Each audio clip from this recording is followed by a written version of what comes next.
પદ્માવતી અમાવરુના વાર્ષિક મહોત્સવનો ધ્વજારોહણ સાથે પ્રારંભ 9 દિવસીય મહોત્સવમાં વિવિધ વાહન સેવાઓ અને પંચમી તીર્થમ મુખ્ય આકર્ષણ રહેશે। આંધ્રપ્રદેશના તિરુપતિ નજીક આવેલા તિરુચાનૂર ખાતે શ્રી પદ્માવતી અમાવરુનો વાર્ષિક કાર્તિક બ્રહ્મોત્સવ ધ્વજારોહણમાં વિધિ સાથે ભક્તિભાવપૂર્વક શરૂ થયો છે।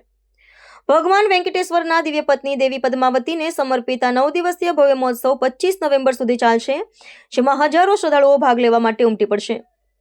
બ્રહ્મોત્સવના પ્રથમ દિવસે ધનુર લગ્નમાં ગજપટ હાથીનું ચિહ્ન ધરાવતો ધ્વજ લહેરાવીને સકળ દેવતાઓને આ દિવ્ય ઉત્સવમાં ભાગ લેવા માટે આમંત્રિત કરવામાં આવ્યા હતા। આ 9 દિવસ દરમિયાન દેવી પદ્માવતી દરરોજ સવારે અને સાંજે જુદા જુદા વાહનો પર બિરાજીને મંદિરની ચારમાળા શેરીઓમાં ભક્તોને દર્શન આપશે, જેમાં ચિન્ના શેષ વાહન, પેદા શેષ વાહન, હંસ વાહન અને ગરુડ વાહન જેવા મુખ્ય વાહન સેવાનો સમાવેશ થાય છે।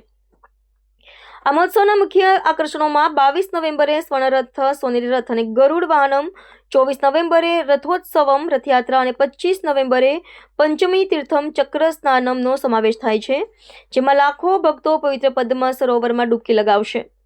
તિરુમાલા તિરુપતિ દેવસ્થાનમ TDD દ્વારા આયોજિત આ મહોત્સવનું સમાપન 25 નવેમ્બરના રોજ ધ્વજારોહણમ થશે।